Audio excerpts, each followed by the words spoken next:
할렐루야. 아멘. 하나님의 기뻐하심과 온전케 하시는 은혜가 예배를 통한 말씀 속에 여러분의 마음속에 풍성한 은혜로 열매가 되시길 축복합니다. 아멘. 우리 말씀의 제목 같이 나눕니다. 거룩한 습관을 회복하라. 거룩한 습관을 회복하라. 아멘. 하나님께서 주신 생명의 말씀이 여러분에게 다시 한 번 더 큰 능력이 되시기를 축복합니다. 아멘. 오늘 저는 여러분들과 함께 우리 신앙에 정말 귀중한 것이 무엇인가를 다시 한 번 더 점검하려고 합니다. 오늘 거룩한 습관이라고 했는데요, 하나님이 우리에게 주신 신앙의 기본기가 예수 그리스도 안에 살아있길 축복합니다. 아멘. 우리 흔히 습관을 제2의 천성이라고 우리 흔히 말합니다.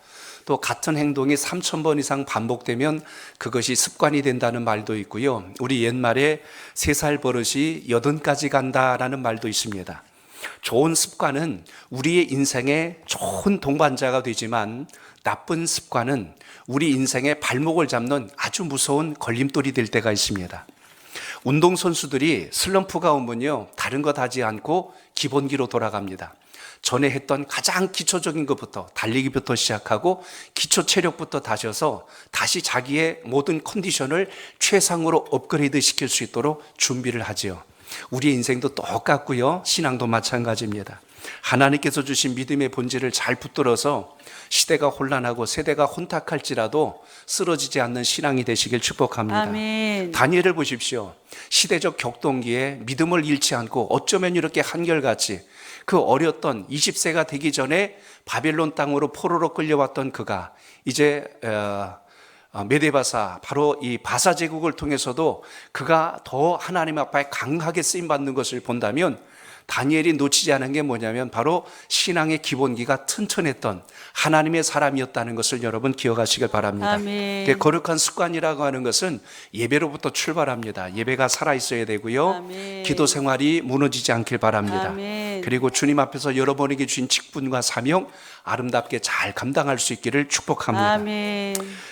지난 한 주간 여러분 기도 많이 해주셔서 제가 건강 가운데 또 다시 여러분을 뵐 수 있어서 정말 감사를 또 하나님 앞에 올렸습니다. 아멘. 지난주엔 정말 멘붕이 왔어요. 아이고, 임김씨가 앞두고 이거 지금 큰일 났다 싶어가지고 웬 코로나 그러면서 제가 많이 염려스러웠습니다. 그런데 제가 다니엘처럼 감사기도가 나왔거든요. 무슨 감사가 나오냐면, 주님 그래도 임지식이 일주일 전에 끝내서 감사합니다. 아멘. 하고 이렇게 지금 하나님께 감사기도를 드리게 됩니다. 더없이 감사한 건요, 그 와중에도 제 아내는요 꼼짝 안 하고 까딱 안 하고 지금까지 버텨냈다니까요. 제 딸까지도 지금 두 사람이 방에 지금 감염이 돼서 한 주 동안 고생을 했는데 음식 갖다 주죠. 다 뒤에 챙겨주는데 거실에서 일주일 보내면서 버텨낸 걸 보면요, 정말 하나님께 저가 얼마나 감사한지 모릅니다. 제가 오늘부터 잘해줄 겁니다. 아주 그냥 잘해줄 거예요. 늘 잘해왔지만 더 잘해야지요. 더 잘해야지요. 아마 세균도 기가 차서 도망갔을 거예요. 어이가 없어서 도망갔을 거예요. 제가 이제 오늘 여러분하고 나눌 다시 주님 말씀 속에서 우리가 붙들어야 될 신앙의 본질이 뭔가를 이제 살펴보려고 하는데요, 다니엘서 5장 12절에 보면 다니엘을 표현한 아주 중요한 표현이 하나 나와요. 그게 무엇이냐면 마음이 민첩하고 지식과 총명함이 있다라는 말씀이 나옵니다. 제가 거기서 어느 단어를 봤냐면 민첩하다라고 하는 단어입니다. 민첩하다. 이 민첩하다는 말을 제가 찾아보니까요, 우리가 통상적으로 생각할 때는 굉장히 몸이 날렵하고 빠르다는 생각을 가질 수가 있는데 원문의 의미는 그렇지가 않아요. 영어에서는 excellent라는 단어를 썼습니다. 탁월하다, 우수하다라는 말이 쓰여졌는데 바로 앞에 마음이 우수하다는 겁니다. 마음이 탁월하다는 것입니다. 원문으로 보자면 그 뜻은 성령의, 하나님의 영에 붙들린 사람, 이게 민첩한 거예요.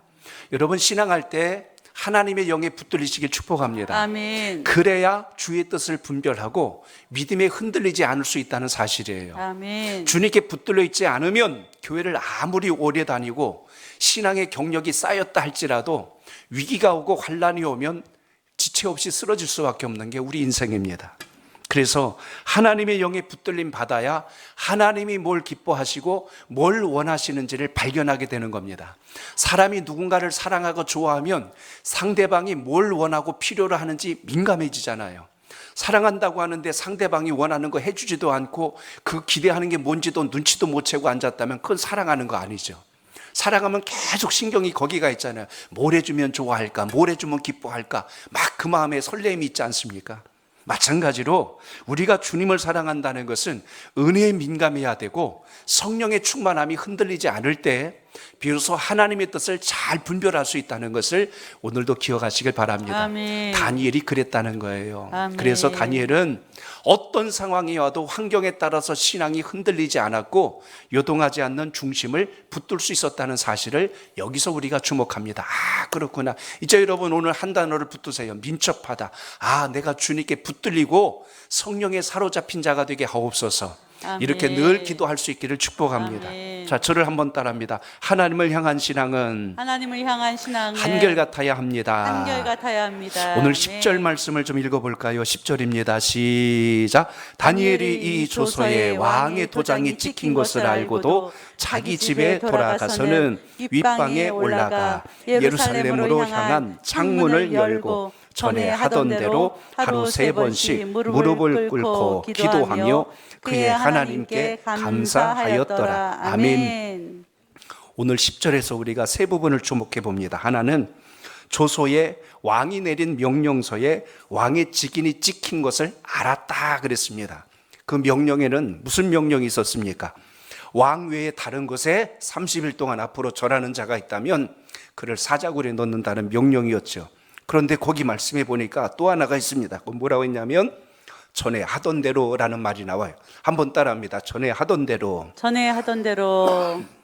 여기 전에 하던 대로라는 말씀의 의미는 다니엘이 평상시에 가졌던 거룩한 습관이 조금 더 흔들리지 않고 그대로 행했다는 뜻이 여기 담겨 있습니다. 그렇기 때문에 왕의 명령서에 직인이 찍힌 것을 알고도 직인이 찍혔다는 건 바꿀 수가 없는 거예요. 법으로 정했다는 뜻입니다.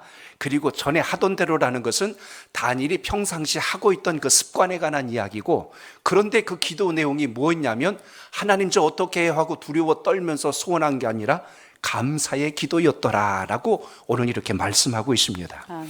전에 말씀드린 대로 다니엘서 5장까지 이야기는 바벨론 제국의 이야기입니다. 그리고 다니엘서 6장부터는 이제 바사 메대 제국의 새로운 땅에서 일어났던 또 한 번의 큰 사건의 출발점이 6장에서 우리에게 소개된 것을 우리가 볼 수 있어야 합니다. 그렇기 때문에 당시 바벨론의 마지막 왕이 누구였냐면 그때 느부갓네살 왕의 마지막이었던 나보니두스였습니다. 그가 전쟁터에 나가서 싸움을 치룰 때 자기 아들이었던 그 누굽니까? 벨사살에게 왕권을 잠시 위탁해서 맡겨놓은 거예요. 그러니까 흔히 우리 하는 말로 이게 뭐라고 합니까? 실제 권력은 나보니두스가 가지고 있었지만 그 아들에게 잠시 섭정하도록 거기에 맡겨놓고 나간 사이죠. 그런데 맡겨놓은 사이에 어떤 일이 벌어졌어요?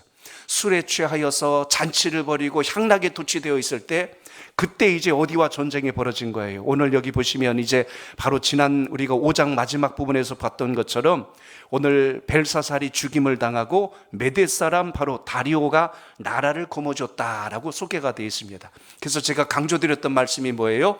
나라가 바뀌고 제국이 달라졌는데도 다니엘이 여전히 총리의 자리에서 조금도 흔들리지 않고 있었더라. 야, 여러분 이게 대단히 놀라운 일 아닙니까? 아멘. 나라가 뒤집어지고 바뀌었으면 모든 관리들은 다 모두 숙청을 당하거나 추방을 당하거나 죽임을 당해야 맞습니다. 근데 다니엘은 끝까지 살아남았거든요. 그런데다가 불구하고 당시 이 모든 메대 제국의 그 막강한 권력을 가진 이 나라에 지금 다니엘을 어디다 세워놨냐면 수석 총리의 자리에 세워놓는 거예요. 가장 높은 자리에 그를 책임지는 자로 놓았으니 그는 당시에 이 다리오 왕이 통치하던 그 백성들에서 나온 지도자도 아니었고, 그러므로 다른 관리들이 얼마나 시기와 질투가 많았을까, 이걸 우리가 생각하면서 오늘 이 6장을 보셔야 됩니다. 보통 주일학교 아이들도 다니엘 그러면 제일 먼저 떠올리는 게 뭐냐면 사자굴에서 살아난 사람, 이걸 제일 먼저 떠올립니다. 기도로 하나님께 쓰임받은 이 사람, 이걸 기억하게 되는데요. 오늘 6장에서 우리가 주목할 수 있는 것은 다니엘의 그 거룩한 습관이 어디에서 출발했는가 하는 사실입니다. 만약 여러분 우리가 다니엘이 아침에 그리고 한낮에 오후 3시에, 히브리인들은 하루 3번 기도합니다. 아침 9시, 정오 12시 그리고 오후 3시 세 번의 기도하는 시간들을 항상 하나님께 갔는데 우리가 자칫 이 본문의 말씀을 오해할 수가 있습니다. 여러분 우리도 기도할 때 다니엘처럼 하루 쉬지 말고 습관처럼 열심히 해야 됩니다 라고 전하면 이건 윤리도덕적인 메시지가 돼버려요. 우리는 다니엘이 왜 그렇게 열심히 이방 땅에서도 목숨의 위태로운 상황 속에서도 기도했는가를 알아야 되거든요. 다니엘의 이 기도의 원칙은 어디에서부터 출발하냐면 이미 다니엘서 이미 앞부분에서 보시면 다니엘이 믿었던 게 있어요. 이제 앞으로도 나올 것이고 전에도 다니엘이 기억했던 것은 하나님께서 택한 백성들이 이방 땅에 포로로 끌려갔지만 70년이란 시간이 흐르고 나면 다시 하나님께서 고국으로 돌려오게 하실 것이다 라는 약속의 말씀을 믿고 있었다는 겁니다. 아멘. 자, 여기서 우리 한 가지 기억하셔야 됩니다.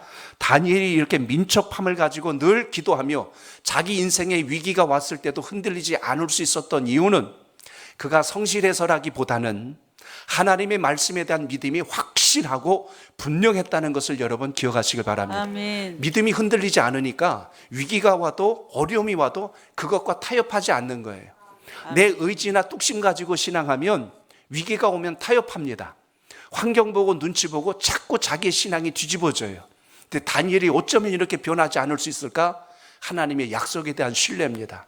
그러니까 우리가 변하지 않는 거룩한 습관을 지킬 수 있는 근본은 하나님의 약속에 대한 믿음부터 시작된다는 것을 잊지 않길 바랍니다. 아멘. 하나님 말씀 속에 보면 오늘 다니엘뿐만 아니라 그의 세 친구 이야기도 나오지 않습니까? 이미 3장에서 우리가 본 바와 같이 다니엘의 세 친구도 뜨거운 풀무불 속에 그들이 던짐받을 위기 속에 있을지라도 우상에게 절하지 않고 끝까지 믿음을 지켜낼 수 있었던 이유는 그들의 어떤 외적인 어떤 배짱심이 아니라 어떤 용기가 아니라 하나님의 말씀에 대한 전적인 신뢰가 어떤 두려움과 위기가 왔을 때도 흔들리지 않았다는 것을 여러분 잊지 않길 바랍니다. 아멘. 다니엘서 전체의 연대기적으로 본다면 다니엘이 이 바벨론 땅에 포로로 끌려왔을 때의 나이를 대충 성경학자들의 통계를 보면 15세, 15살쯤으로 봅니다.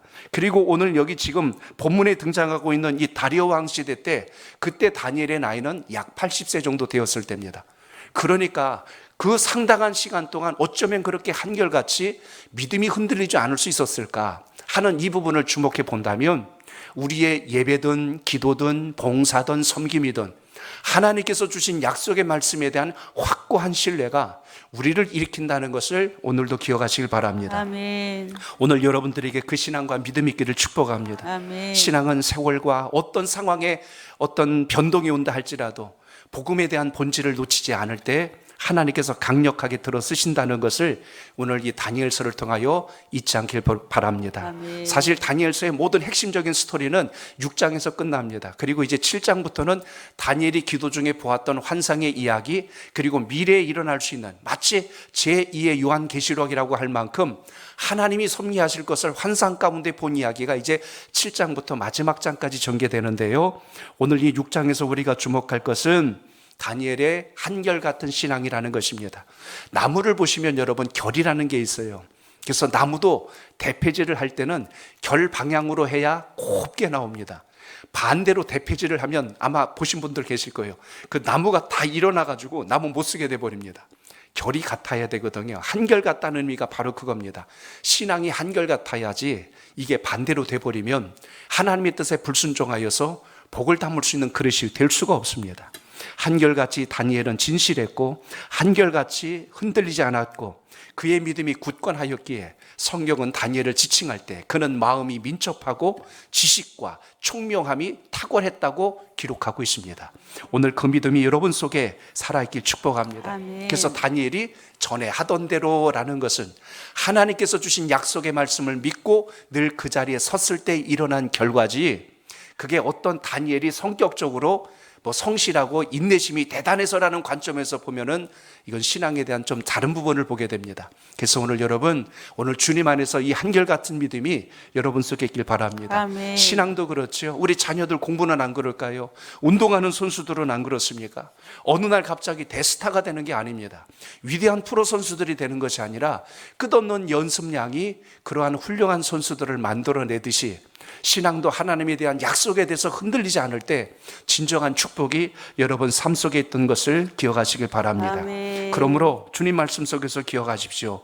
전에 하던 대로라는 이 말씀이 여러분의 마음속에 오늘 새겨지길 바랍니다. 아멘. 첫 번째 말씀드린 것은 민첩하라는 겁니다. 주님, 하나님의 말씀에 성령의 민첩한 자가 되게 하옵소서. 아멘. 그리고 늘 하나님 주신 약속의 말씀을 신실하게 믿고 한결같은 신앙이 되게 하옵소서. 아멘. 이런 고백이 주의 말씀과 약속에 대한 신뢰로부터 출발할 수 있기를 바랍니다. 아멘. 그러므로 오늘도 우리가 사명을 완수한다는 것은 오기를 가지고 하는 게 아니고 마음에 강한 어떤 집념을 가지고 하는 게 아니고 하나님의 약속에 대한 전적인 신뢰를 가지고 충성할 수 있길 바랍니다. 아멘. 하나님이 일꾼된도 마찬가지예요.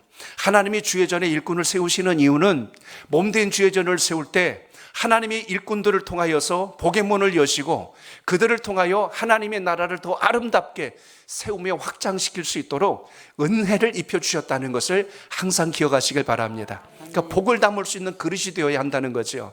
그래서 오늘 하나님 주신 직분도 사명도 주 안에서 충성된 일꾼으로 세워질 수 있기를 바랍니다. 아멘. 오늘 기도의 사명을 완수하기 위하여 오늘 다니엘이 가졌던 것은 한결같이 하나님께서 예비하신 그날이 속히 오게 하옵소서. 그 말씀을 의지하고 기도했던 오늘 다니엘의 모습은 아무리 그를 음해하고 그를 쓰러뜨리려고 했던 다른 관료들의 그런 속임 속에서도 흔들리지 않고 오직 여호와 하나님만 바라봤다는 것이 여러분의 믿음이 되시길 바랍니다. 아멘. 저를 한 번 더 따라합니다. 세상의 끝이 세상의 끝이 하나님의 시작입니다. 하나님의 시작입니다. 아멘. 오늘 11절부터 15절까지의 말씀은 이미 앞부분에서 밝히고 있는 다니엘이 창을 열어놓고 예루살렘을 향하여 기도합니다. 그 기도하고 있을 때 그걸 기다렸듯이 오늘 그 기회를 잡아낸 사람들이 누굽니까?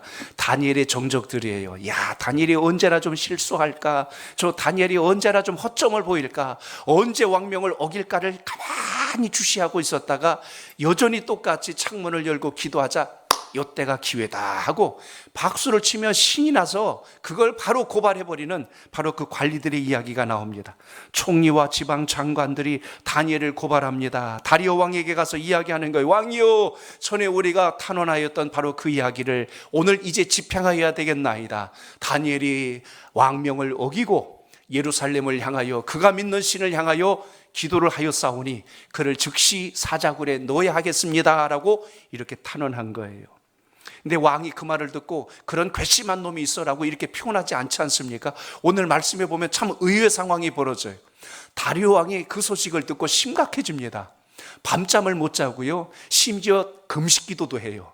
야, 여러분, 하나님을 믿지 않는 왕인데 다니엘이 지금 사자굴에 집어넣어지는 상황이 발생하자 잠을 못 자고 설치는 상황이 벌어져요. 아마 본문에는 표현되어 있지 않지만 그 오늘 다리오 왕은 그랬을 것 같아요. 하고 내가 어쩌자고 그 어인을 찍어줘가지고 이 불상사를 만들었을꼬. 저 충성스러운 나의 신하 다니엘이 이제 모함을 당하여서 죽게 되었으니 이 일을 어찌하면 좋을꼬. 그 표현이 오늘 14절에 나오는데요, 여러분 14절 한번 보시기 바랍니다. 시작. 왕이 이 말을 듣고 그로 말미암아 심히 근심하여 다니엘을 구원하려고 마음을 쓰며 그를 건져내려고 힘을 다하다가 해가 질 때에 이르렀더라. 아멘. 야, 여러분, 다니엘이 무엇이기에 한 나라의 왕이 막강한 권력을 바벨론을 무너뜨린 이 민족이 다니엘 때문에 전전긍긍하며 그를 살려내려고 애쓰는 오늘 이 왕의 모습을 보십시오. 왕의 모습도 참 우리에게 감동을 주지만 더 큰 것은 다니엘이 어쩌면 이렇게 왕에게 신임을 받았을까. 여러분, 왕이 아닌 다른 곳에 기도를 하고 소원을 빌었다는 것 자체가 역적이고 국법을 어긴 자인데도 불구하고 오늘 다리오 왕은 다니엘을 끝까지 신뢰해주는, 그의 충성심을 믿어주는 바로 그 대목을 우리가 여기서 보게 됩니다. 당시 이 메데 바사 제국의 상황을 감안한다면 다니엘은 지금 정치적 생명은 고사하고 육신적 목숨을 부지할 수 없는 가장 절박한 상황까지 떨어진 상황 속에 놓이게 됐습니다. 오늘 다니엘을 붙들었다고 지금 정적들은 쾌재를 부르고 박수를 치고 이제는 우리가 다시 막강한 힘을 가졌다고 큰 소리를 치며 얼마나 좋아했는지 모릅니다. 전 시간에 말씀드린 대로 이들이 다니엘을 자꾸만 이렇게 음해하고 공격했던 이유는 그들이 저질렀던 모든 비리와 부조리들이 백일 하에 드러날 위기가 왔기 때문에 다니엘을 제거하려고 했던 거예요. 다니엘이 함께 손잡고 불의한 일을 하지 않습니다. 항상 올곧고 국익을 위해서 올바르게 자기의 직무를 수행하게 되자 다른 총리들의 죄들이 드러나니까 그를 제거해야 되는 거예요. 그런데 지금 이제 그를 완전히 함정에 빠뜨릴 상황이 왔으니까 그들은 얼마나 기뻐했을까요? 여기에 반하여서 지금 왕은 내가 어쩌자고 거기에 오인으로 도장을 찍어줘서 이 불상사를 만들었을까라고 굉장히 곤고해하는 상황이 옵니다. 이미 여러분 우리는 이 뒤에 상황을 알기 때문에 여러분은 긴장 안 하고 굉장히 편안한 얼굴로 지금 예배를 드리고 있습니다. 근데 이게 여러분 생방송이고 연속극이 아직 재방송이 되지 않고 알려지지 않은 걸 본다면 여러분의 눈빛은 달라져야 됩니다. 굉장히 이거 어찌하면 좋을까? 옛날 우리 어르신들 TV 보실 때요, 연속극 보면은 굉장히 겁이 나가지고 쪼마쪼마하면서 보시는 거예요. 저희 할머니 옛날에 TV 보시는 걸 봤어요. 아이고 완전히 거기 빠져들었어요. 저 나쁜 년, 저 죽일 년 막 그러면서 그 뭐 하면은 그거에 감정이 몰입이 돼가지고 제가 지금도 잊지 못하는 게 하나 있어요. 드라마를 보면 사람이 누워 이렇게 잠을 자면 방문이 싹 열리면서 까만 옷을 입고 사람이 칼을 들고 들어오잖아요. 우리 예전에 할머니가 어떻게 하셨냐면은 근데 카메라가 얼굴을 안 비춰줘요. 다리를 비춰줍니다. 그랬더니 우리 할머니가 화면에 가서 이렇게 올려다보는 거. 얼굴이 보일 줄 알고. 그만큼 몰입도가 깊지 않습니까? 지금 이 상황도 보면 심각한 거예요. 큰일 났다. 처음 듣는 사람들이라면 긴장 이루 말할 수 없습니다. 다니엘이 이제 죽게 생겼구나. 이제 끝났구나. 오늘 이 말씀에서 사람이 생각할 땐 인간적인 방법에선 끝나는 마지막 순간인데 놀라운 사실은 하나님은 여기서 끝을 내시는 분이 아니라 이걸 반전의 기회로 만들어서 대적한 자들을 진멸하시고 있다는 사실을 여러분 잊지 않길 바랍니다. 아멘. 그 대표적인 신뢰가 언제입니까? 출애굽기를 보시면 바로 왕이 히브리 민족의 숫자가 점점 늘어나게 되자 왕이 명을 내리죠. 히브리인들 가운데 사내 아이가 태어나면 산모들은 가서 낳는 즉시 나일강에 갖다 빠뜨려 버려 죽이라고 명을 내리죠. 그렇게 하면 히브리 민족이 없어질 줄 알았어요. 그렇게 해서 바로 왕이 정한 명령이 나중에 어떻게 반전이 됩니까? 산파들이 오히려 낳은 사내 아이들을 죽이지 아니하고 우리가 도착했을 때 그가 이미 출생을 하여서 어찌할 수 없나이다라고 이렇게 변명까지 하면서 히브리인들이 숫자가 결코 줄지 않죠. 나중에 어떤 상황이 벌어집니까? 이스라엘 민족이 진멸당한 것이 아니라 오히려 나중에 모세를 통하여 하나님은 애굽 땅에 열재앙을 내리고 그들이 오히려 진멸당하고 10번째 재앙 장자를 쳐서 쓰러뜨리는 사건을 통해서 이스라엘 민족들의 강함을 하나님께서 지켜주신 것을 보게 됩니다. 뿐만 아니라 에스더서를 보시면 여러분이 잘 아실 겁니다. 당시 하만이란 장군이 유대인들을 모두 진멸시켜 버리려고 그들을 죽이려고 계획을 세웠지만 하나님은 에스더를 통하여서 민족을 살리기 위하여 하만이란 자가 세웠던 그 처형대, 그 사람을 매달아 죽이려고 만들었던 그 교수대에 자기가 매달려 죽게 되는 상황까지 하나님이 반전의 드라마를 써가시는 장면들을 우리가 봅니다. 악하고 불의한 자들이 자기들의 세력이 힘을 가진 것처럼 행동할지라도 그 마지막 끝을 보면 하나님께서 모든 것을 오히려 더 손으로 의로움으로 모든 것을 마무리 짓는다는 것을 기억하시고 믿음의 중심이 여러분 속에 살아있길 축복합니다. 아멘. 그러므로 오늘도 우린 주의 말씀을 통하여 기억하셔야 합니다. 세상의 눈으로 볼 때는 끝난 인생 같은데 하나님의 시선으로 바라보면 반드시 그곳에서 새로운 시작이 출발되고 있음을 잊지 않길 바랍니다. 아멘. 다니엘이 왕의 진미를 먹지 않았을 때 그의 얼굴빛이 흐려지지 아니하고 오히려 광채를 낼 수 있도록 하나님이 지켜주신 것처럼 풀무불 속에 다니엘의 세 친구를 집어넣으면 그들이 불에 타 죽을 줄 알았는데 털끝 하나 상치 않고 살아서 그들이 나왔던 사건과 같이 오늘 이 사자굴의 사건은 또 한 번의 놀라운 하나님의 섭리를 우리에게 발견하도록 역사하는 것을 주목합니다. 오늘 우리의 인생의 모든 범사가 그래요. 당장은 죽을 것 같고 당장은 힘겨운 일을 만났을지라도 하나님 앞에 한결같은 다니엘과 같은 믿음의 중심이 살아있어서 승리하는 신앙이 되시기를 주 이름으로 축복합니다. 아멘. 그러므로 우리 하나님의 사람들은 어떤 상황에서도 주님께서 주신 거룩함을 잃지 않길 축복합니다. 아멘. 저를 한번 따라합니다. 성도의 거룩함이 성도의 거룩함이 죽음의 권세를 이깁니다. 죽음의 권세를 이깁니다. 오늘 아멘. 이제 마지막 16절로 뒤에 18절까지의 내용을 보면 다니엘을 반대했던 자들로부터 하나님이 어떻게 다니엘을 지켜주시고, 그리고 다리오 왕을 통하여 다시 그들이 만들어냈던 법으로 인하여 그들이 오늘 처형을 당하는 귀한 내용이 본문 속에 담겨 있습니다. 오늘 말씀이 쭉 따라가 보시면 왕이 어떻게 행동합니까? 자기가 했던 그 경솔한 결정 때문에 다니엘과 같은 충성스러운 신하가 죽게 됨을 슬퍼하면서 밤새 금식하는 거예요. 하나님을 믿지도 않는 자인데 그가 음식을 입에 대지 않고, 오락을 그쳤다는 건 잔치도 하지 않았고 풍악을 즐기지도 않았고, 심지어 잠자는 것까지도 포기하면서 날이 밝으면 저 다니엘이 어찌 될고 그걸 걱정하는 겁니다. 사자굴에 넣었을 때 누가 건져내지 못하도록 밖에다 임봉을 했어요. 왕의 도장과 거기 있는 신하들의 도장을 함께 찍어서 누구도 그것을 훼손하고 다니엘을 구출하지 못하도록 완벽하게 막아놨죠. 그리고 그 안에는 누가 있습니까? 굶주린 사자들이 있었던 바로 그 굴 속에다 던져놓은 거예요. 이 근동 지역이나 이 당시 이 지역의 보통 굴의 형태는요, 우리가 보는 이 입구가 이렇게 생긴 게 아니고 위에서 사람을 아래로 던져놓는 거예요. 그러니까 위에서 던져놓으니까 나갈 출구가 없습니다. 그러니까 떨어지면 죽든지 살든지 밖에서 건져주기 전에는 살아나지를 못하죠. 그리고 입구를 돌로 봉해버렸으니 어떻게 나가겠습니까? 날이 새기도 전에 오늘 왕이 그 무덤가를 찾아갑니다. 왕이 하는 말을 들어보면 참 놀랍고 기가 막히죠. 그는 그의 입에서 나오는 말마다 너가 믿는 그 살아계신 하나님이, 야 여러분, 계속해서 이야기하는 게 뭐, 너가 믿고 있는 그 살아계신 하나님이, 하나님을 믿지도 않는 다리오 왕이 다니엘이 믿는 하나님에 대해서 어쩌면 이렇게 극진히 평온하면서 할 수 있을까를 우리는 생각해 봅니다. 밤새 어떤 일이 있었을까를 제가 묵상해 봤어요. 그랬더니 하나님께서 굶주린 사자들이 접근하지 못하도록 천사들로 다니엘을 지켜주신 것을 떠올리게 됩니다. 사자들이 굶주렸으니, 사람 냄새를 맡았으니, 얼마나 허기가 졌으니 아주 득달같이 달려들 거 아닙니까? 그런데 천사들이 아마 저는 그랬을 것 같아요. 이빨만 보여봐라, 오늘 니들 뒤진다. 아마 그러고 그 앞에서 딱 지키고 있었을 것 같아요. 사자들이 꼼짝달짝 못하고 그냥 얌전한 양처럼 가만히 있다가 날이 밝자 밖에서 다니엘아 내가 살아있느냐라고 했더니 예 왕이시여 제가 여기 살아있나이다. 그 말을 듣고 왕이 얼마나 기뻐하는지 몰라요. 하나부터 열까지 보면 신기하지 않습니까? 왕명을 어기고 왕이 아닌 다른 신에게 기도했던 다니엘에게 왕이 이렇게 기뻐하면서 살아난 것을 감격하는 걸 보면 정말 경이롭습니다. 그런데 더 놀라운 건 그 다음 장면이에요. 당시 근동 지역에서 벌을 내렸는데 그 벌로 인하여 죽지 않을 때 이것이 무슨 상황이냐면 그에게 죄가 없다는 반증과 동일시합니다.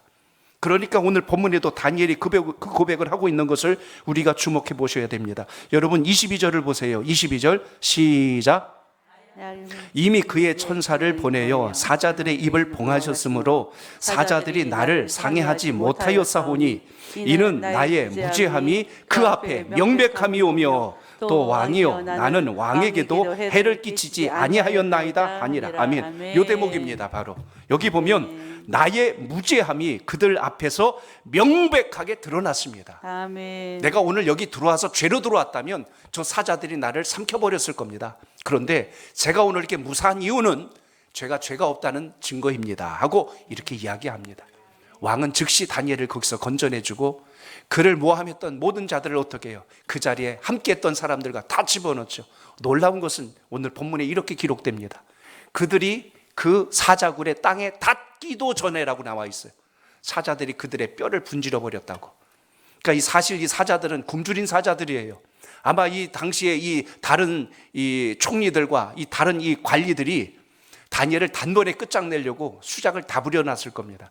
그런데도 불구하고 지난 간밤 동안 다니엘을 하나님의 천사가 지켜주시고 이제 그들이 떨어질 때 그들의 몸이 땅에 닿기도 전에 덤벼든 것을 보면 그들의 불의함을 하나님께서 심판하시고 그 죄값을 치르게 하신 사건을 우리가 주목하게 됩니다.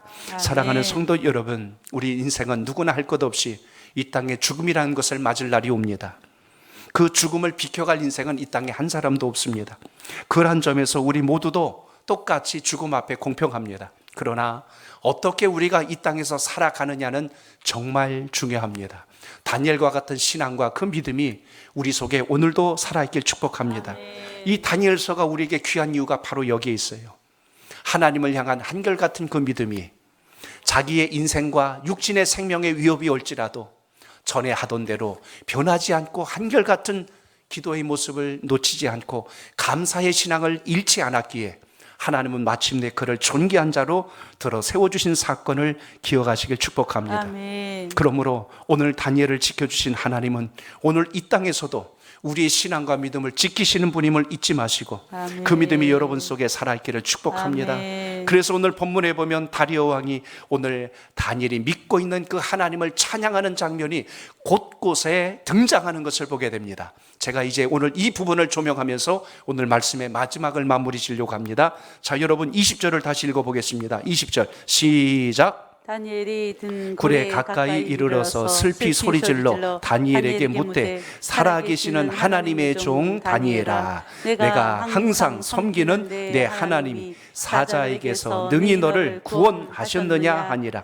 다니엘이 왕에게 아뢰되 왕이여 원하건대 왕은 만수무강하옵소서. 아멘. 21절에 보니까 이렇게 말씀합니다. 왕이시여 염려하지 마옵소서. 왕은 만수무강하옵시고 제가 지금 들것 하나 상치 않고 이렇게 지킴을 받았나이다. 오늘 다리오 왕이 이렇게 이야기합니다. 살아계시는 하나님. 야, 여러분, 그동안 우리는 이 바벨론 제국의 왕도 봤고 오늘 여기 메대 제국의 오늘 왕의 모습도 보는데요. 한결같이 이들이 다니엘을 통해서 발견하는 것은 그가 믿고 있는 하나님의 위대함을 발견하고 있는 겁니다. 아멘. 오늘 여러분을 보면 여러분 안에 계신 하나님이 높임을 받기를 축복합니다. 아멘. 당신을 보면 정말 하나님은 살아계시네요. 아멘. 당신을 보니까 우리 하나님은 정말 계신 분이 많네요. 아멘. 이런 역사가 우리 삶 속에 있기를 바랍니다. 아멘. 그래서 오늘 다리오 왕이 이렇게 한번 그 입에서 고백했던 살아계신 하나님이란 말 한마디는 마치 그 나라 온 백성들의 듣기에 그 왕의 권세보다 더 크고 위대하신 하나님을 찬미하는 모습으로 그들의 귀에 들렸다는 사실입니다. 그래서 아멘. 우리는 이 말씀을 통해 기억하셔야 돼요. 우리의 신앙과 행실을 통해서 하나님이 높임을 받고 존귀함을 받을 수 있는 그 역사가 오늘도 살아있길 축복합니다. 아멘. 신앙은 바로 그겁니다. 예수 잘 믿는다는 것이 신앙생활 오래 했고 몇 대 신앙을 갖는 것보다 더 귀한 것은 그 믿음으로 인해서 믿지 않는 사람들이 하나님을 발견하게 되고 주님의 놀라우심을 찬양하게 하고 하나님께 돌아올 수 있는 그 길을 열 수 있는 은총이 우리의 신앙 속에 우리의 믿음 속에도 있기를 축복합니다. 아멘. 오늘 다니엘이 하나님을 높이는 대목 한 군데를 더 보려고 합니다. 26절 중반에서 27절까지 보면 거기 다리오 왕이 이렇게 하나님을 찬양하죠. 제가 읽어드립니다. 중간부부터 읽어드릴게요. 그는 살아계시는 하나님이시요 영원히 변하지 않으실 이시며 그의 나라는 멸망하지 아니할 것이요 그의 권세는 무궁할 것이며 그는 구원도 하시며 건져내기도 하시며 하늘에서든지 땅에서든지 이적과 기적을 행하시는 이로써 다니엘을 구원하여 사자의 입에서 벗어나게 하셨음이니라. 아멘. 야, 아멘. 여러분, 이보다 더 귀한 복음이 어디 있어요? 어쩌면 이 다리오 왕은 성경 공부 한번 해보지도 않은 사람인데 하나님을 어쩌면 이렇게 정확하게 묘사할 수 있을까 싶을 만큼 피곤한 장면을 여기서 주목하게 됩니다. 아멘. 하나님은 살아계신 하나님이라고 표현했죠. 변하지 않는 하나님이라고 그랬습니다. 아멘. 멸망하지, 그 나라는, 하나님이 세운 나라는 멸망하지 않는다고 했고 권세는 무궁하다고 했고 구원도 하시지만 건져내기도 하시고 하늘에서 땅에서든지 이적과 기사를 행하시고 사자의 입에서도 건져내시는 하나님. 이 말을 당시 메대 제국의 이 바사 제국의 온 백성들이 이 왕이 칭송하는 소리를 들었으니 그들이 하나님을 믿었을까요? 믿었을까요? 믿지요. 야, 우리 왕보다 위대하신 하나님, 이 전 세계에 가장 위대하신 그 하나님. 야, 여러분, 이 장면을 보면 정말 감동스러워요. 다니엘서에서 보면 느부갓네살 왕이 하나님을 찬송하지요. 오늘 벨사살 왕이 하나님을 찬송하지요. 다리오 왕이 하나님을 찬송하죠. 나중엔 고레스 왕까지도 이 하나님의 감동을 받고 하나님의 백성들을 고국으로 돌려보는 역사가 일어납니다. 아멘. 결국 인생의 변화는 사람의 생각에 있는 것이 아니고 국가의 권력에 있는 것이 아니고 하나님의 주권적 섭리 속에 있다는 것을 기억하시고 그 믿음이 여러분 속에 살아있기를 축복합니다. 아멘. 다니엘을 통해서 기억하십시오. 그는 어떤 상황에서든지 늘 하던 대로 감사의 기도가 멈추지 않았던 인생이란 사실을 기억하시고 오늘 여러분 삶 속에서 감사가 회복되시길 축복합니다. 아멘. 지난주 코로나를 경험하면서 제가 처음으로 냄새도 못 맡아보는 걸 알았어요. 입맛이 없다는 게 뭔지를 알아봤어요.